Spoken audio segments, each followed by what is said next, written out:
അസ്സലാമു അലൈക്കും. അപ്പോൾ ഞാൻ ഫസ്റ്റ് ഇന്നത്തെ വീഡിയോ എന്ന് പറയുന്നത് ഒരു എഞ്ചിനീയറിംഗ്, പ്രത്യേകിച്ച് സിവിൽ എഞ്ചിനീയറിംഗ് എന്താണ്, എങ്ങനെയാണെന്നൊക്കെ ഉള്ളതിനെ പറ്റിയാണ്.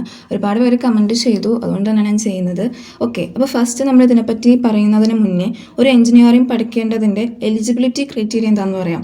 അതെന്ന് പറയുന്നത് +1 +2 എന്ന് പറയുന്നത് സയൻസ് എടുത്തിട്ടുണ്ടാവണം, എന്നിട്ട് അതിലൊരു 50% കൂടുതൽ മാർക്കും വേണം. പിന്നെ അതല്ല, ഇപ്പോൾ +1 +2 സയൻസ് അല്ല എടുത്തതെങ്കിൽ നിങ്ങൾ ഡിപ്ലോമ പഠിച്ചിട്ട് വേണം എഞ്ചിനീയറിംഗ് കയറാൻ. അങ്ങനെ കയറുമ്പോൾ നിങ്ങൾക്ക് നേരെ സെക്കൻഡ് ഇയറിലോട്ട് കയറാൻ പറ്റും. അങ്ങനെ സെക്കൻഡ് ഇയറിലോട്ട് കയറുന്ന അങ്ങനെ കയറുന്നതിനെയാണ് നമ്മൾ ലാറ്ററൽ എൻട്രി എന്ന് പറയുന്നത്. പിന്നെ നിങ്ങൾക്ക് എല്ലാവർക്കും അറിയാവുന്ന പോലെ എഞ്ചിനീയറിംഗ് എഴുതാൻ വേണ്ടി എൻട്രൻസ് എക്സാം ഉണ്ട്. കീം, JEE പോലത്തെ എക്സാം എഴുതി നമുക്ക് കോളേജിൽ അഡ്മിഷൻ എടുക്കാം. അതല്ലാതെ ബാക്കി എല്ലാവരും ചെയ്യുന്നത് പോലെ തന്നെ നമുക്ക് ഒരു മാനേജ്മെൻറ്റ് കോട്ടയിലും കയറാൻ പറ്റും. ഓക്കെ, അപ്പോൾ അത് കഴിഞ്ഞു. ഇനിയുള്ളത് എന്താണ് എഞ്ചിനീയറിംഗ് എന്നുള്ളതാണ്.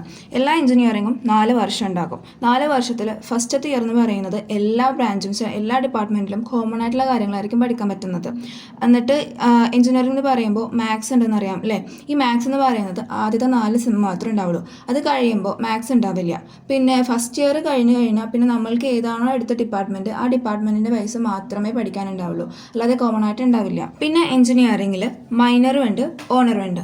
മൈനർ എന്ന് വെച്ചാൽ നമ്മളുടെ അല്ലാത്തൊരു ബ്രാഞ്ചിൻ്റെ എടുത്ത് പഠിക്കുന്നതാണ് മൈനർ എന്ന് പറയുന്നത്. അത് 4ാമത്തെ സെം തൊട്ടാണ് തുടങ്ങുന്നത്. നമ്മൾ പഠിക്കുന്ന മൈനർ സബ്ജക്റ്റിൽ ഒരിക്കലും സപ്ലി വരാൻ പാടില്ല. സപ്ലി വന്നു കഴിഞ്ഞാൽ നമ്മൾ അതുവരെ പഠിച്ചതൊക്കെ പോകുന്നു വെച്ചാൽ അതുവരെ നമ്മൾ മൈനർ പഠിച്ചൊന്നും പിന്നെ അവർ നോക്കില്ല. അതുപോലെ തന്നെ ഓണർ എന്ന് പറയുന്നത് നമ്മുടെ സെയിം ഡിപ്പാർട്ട്മെൻറ്റിൽ, ഇപ്പം ഞാൻ സിവിൽ എടുത്തേക്കുന്നത്, ഞാൻ BTechൽ സിവിൽ പഠിക്കുന്നതല്ലാതെ എക്സ്ട്രാ കുറേ കാര്യങ്ങളോട് പഠിക്കുന്നതാണ് ഓണർ എന്ന് പറയുന്നത്. ഓണർ എൻ്റെ ഇത് ശരിയാണെന്നാണെങ്കിൽ C ഗ്രേഡെങ്കിലും മിനിമം വേണമെന്നുണ്ട്. ആൻഡ് ഓണർ എന്ന് പറയുന്നത് 5ാമത്തെ സെം തൊട്ടാണ് തുടങ്ങുന്നത്. ഇപ്പോൾ ചില ആൾക്കാർ 2 എടുക്കുന്നവരുണ്ടാകും, ചില ആൾക്കാർ 2 എടുക്കാത്തവരുണ്ടാകും. അതൊക്കെ ഓരോരുത്തരുടെ ഇഷ്ടം പോലെ ഇരിക്കും. ഞാൻ നേരത്തെ പറഞ്ഞല്ലോ ഒരു എഞ്ചിനീയറിംഗ് എന്ന് പറയുന്നത് 4 വർഷമാണെന്ന്. അതിൽ 4ാമത്തെ വർഷം എന്ന് പറയുന്നത് ഒരു പ്രൊജക്റ്റിന് വേണ്ടിയാണ് നമ്മൾ പോകുന്നത്. അതുപോലെ തന്നെ മൈനറിനും ഓണറിനും ലാസ്റ്റ് ഇയർ എന്ന് പറയുന്നതും പ്രൊജക്റ്റാണ്. പക്ഷേ ജസ്റ്റ് ഒരു മിനി പ്രൊജക്റ്റ് മാത്രമേ ഉണ്ടാവുള്ളൂ. ഇനി സിവിൽ എഞ്ചിനീയറിംഗ് എന്താണെന്ന് പറയാം. എല്ലാവരും വിചാരിക്കുന്ന പോലെ സിവിൽ എഞ്ചിനീയറിംഗ് എന്ന് പറയുന്നത് ജസ്റ്റ് ഒരു വീട് പണിയാലും മാത്രമല്ല, അല്ലെങ്കിൽ അതിനൊരു പ്ലാൻ വർക്ക് ഡിസൈൻ ചെയ്യുക, അത് മാത്രമല്ല സിവിൽ എഞ്ചിനീയറിംഗ് എന്ന് പറയുന്നത്. അതിൽ നമ്മൾ എൻവിറോൺമെൻറ്റ് ബേസ് ചെയ്തിട്ടുള്ള കാര്യങ്ങൾ പഠിക്കും. പിന്നെ സ്ട്രക്ചറൽ ആയിട്ടുള്ള കാര്യങ്ങൾ പഠിക്കും. എന്ന് വെച്ചാൽ എത്ര ലോഡ് ഒരു സാധനത്തിന് താങ്ങാൻ പറ്റുന്നുള്ള കാര്യങ്ങൾ പഠിക്കും. പിന്നെ ജിയോ ടെക്നിക്കൽ എന്ന് വെച്ചാൽ നമ്മൾ പണിയുന്ന ഏത് ബിൽഡിംഗ് ആണോ അതിന് പറ്റിയ മണ്ണാണോ അതെന്നുള്ള ഇതാണ് ജിയോ ടെക്നിക്കൽ എന്ന് പറയുന്നത്. പിന്നെ കൺസ്ട്രക്ഷൻ ടെക്നോളജി ആൻഡ് മാനേജ്മെൻറ്റ് ഉണ്ട്. പിന്നെ ട്രാൻസ്പോർട്ടേഷൻ എഞ്ചിനീയറിംഗ് ഉണ്ട്. ഈ പാലം പണിയുക, റോഡ് പണിയുക, ഇതൊക്കെ നമ്മളുടെ കീഴിൽ വരുന്നതാണ്.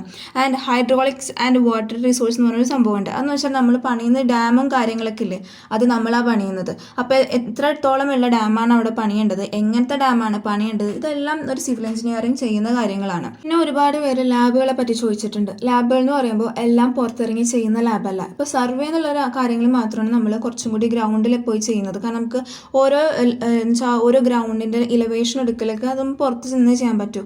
അല്ലാത്ത കാര്യങ്ങളൊക്കെ നമ്മൾ ലാബിൻ്റെ അകത്ത് ഇരുന്നാൽ ചെയ്യണം. എന്ന് വെച്ചാൽ വെയിലാണ് അദ്ദേഹം കൊള്ളേണ്ടി വരില്ല എന്നർത്ഥം. പിന്നെ പറയുന്ന കാര്യം എന്താണെന്ന് വെച്ചാൽ നമ്മൾ കുറേ ലാബുകൾ കമ്പ്യൂട്ടറിൻ്റെ അകത്താണ് വെച്ചാൽ CAD പോലുള്ള സോഫ്റ്റ്വെയറുകളാണ് നമ്മൾ യൂസ് ചെയ്യുന്നത്. അപ്പോൾ അങ്ങനത്തെ ലാബുകളും ഉണ്ട്. ഇനിയിപ്പോൾ നമ്മൾ സിവിൽ എഞ്ചിനീയറിംഗ് എന്ന് പറയുമ്പോൾ അവർക്ക് രണ്ടും ഉണ്ട്. ഫുൾ ടൈം അകത്തും അല്ല, എന്നാൽ ഫുൾ ടൈം പുറത്തും അല്ലാത്തൊരു സിറ്റുവേഷനാണ്. ഇപ്പോൾ സൈറ്റ് ഇൻവെസ്റ്റിഗേഷനൊക്കെ ആണെങ്കിൽ നമ്മൾ സൈറ്റിൽ പോയി കാര്യങ്ങളൊക്കെ ചെയ്യണം. അല്ലാത്ത ഡിസൈനും കാര്യങ്ങളാണെന്നാണെങ്കിൽ നമ്മൾ ഇതുപോലെ കമ്പ്യൂട്ടർ സോഫ്റ്റ്വെയർ യൂസ് ചെയ്തിട്ടാണ് ചെയ്യേണ്ടത്. ഞാൻ എഞ്ചിനീയറിങ്ങിനെ പറ്റി പറഞ്ഞപ്പോൾ വിട്ടുപോയൊരു കാര്യമാണ് സ്കീമുകളെ പറ്റി. സ്കീം എന്ന് പറയുന്നത് സിലബസ് എന്ന് പറയും. ഇപ്പോൾ നിങ്ങൾ സ്കൂളിൽ പഠിക്കുമ്പോൾ ടെക്സ്റ്റ് ബുക്ക് മാറില്ലേ, അതുപോലെയാണ് സ്കീം എന്ന് പറയുന്നത്. ഇപ്പോൾ ഞാൻ പഠിക്കുന്നത് 2019 സ്കീമാണ്. എല്ലാ സ്കീമും 4 വർഷത്തേക്ക് ഉണ്ടാവുന്നത്. ഇപ്പോൾ ഫസ്റ്റ് ഇയർ പഠിക്കുന്ന പിള്ളേർ എന്ന് പറയുന്നത് 2024 എന്ന് പറഞ്ഞ സ്കീമാണ്. പക്ഷെ ഞങ്ങൾ പഠിക്കുന്നതിനേക്കാൾ കൂടുതൽ സിലബസും കാര്യങ്ങളും അവർക്ക് വ്യത്യാസമാണ്. ഇപ്പോൾ ഞാൻ അറിഞ്ഞേക്കണ വെച്ച് പറയുമ്പോൾ ഇപ്പോൾ വന്നേക്കുന്ന സ്കീം ഉണ്ടല്ലോ, അത് കുറച്ചും കൂടി പ്രാക്ടിക്കലാണ്. ഞങ്ങൾ പഠിക്കുന്ന തിയറിനേക്കാൾ കുറവായിരിക്കും അവർ പഠിക്കുന്നത്. അവർ കുറേ കൂടി പ്രാക്ടിക്കലായിട്ടാണ് പഠിക്കുന്നത്.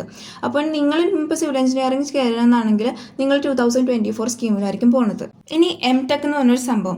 ഈ MTech എന്ന് സിവിൽ എഞ്ചിനീയറിംഗ് കുറേ ബ്രാഞ്ചസ് ആയിട്ട് തിരിച്ചിട്ടുണ്ട്. ഇപ്പോൾ നിങ്ങൾക്ക് മനസ്സിലാവുന്ന രീതിക്ക് ഞാൻ പറഞ്ഞുതരാം. MTech ഒരെണ്ണം എന്ന് പറയുന്നത് ഡിസൈൻ ചെയ്യൽ, ഒരു ബിൽഡിംഗ് ഡിസൈൻ ചെയ്യുന്നതെന്ന് കരുതിക്കോ.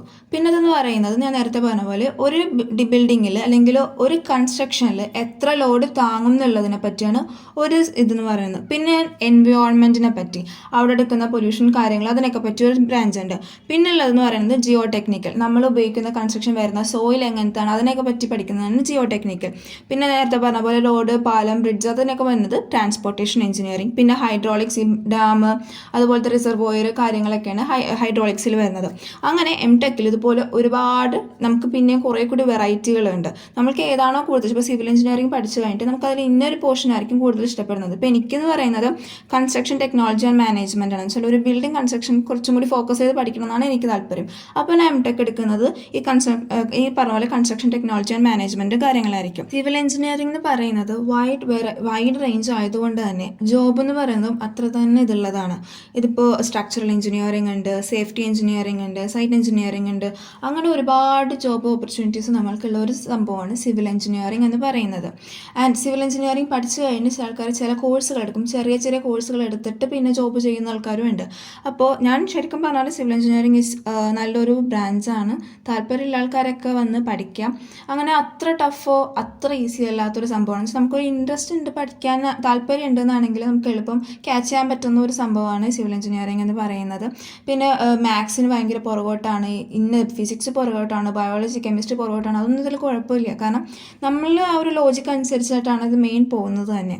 അപ്പോൾ ഇത്രയൊക്കെ ഉള്ളൂ ഇന്നത്തെ വീഡിയോ എന്ന് പറയുന്നത്. എനിക്കറിയാവുന്ന കാര്യങ്ങൾ നിങ്ങളോട് പറഞ്ഞിട്ടുണ്ട്. അപ്പോൾ നിങ്ങൾക്ക് വീഡിയോ ഇഷ്ടമെങ്കിൽ ലൈക്ക് ചെയ്യുക, ഷെയർ ചെയ്യുക, സബ്സ്ക്രൈബ് ചെയ്യുക. അപ്പോൾ ഉടനെ തന്നെ ഒരു സ്റ്റഡി വ്ലോഗും ഡേ ഇൻ മൈ ലൈഫൊക്കെ ആയിട്ട് ഞാൻ വരുന്നതാണ്. അപ്പോൾ സ്റ്റേ ട്യൂൺഡ്. Bye bye.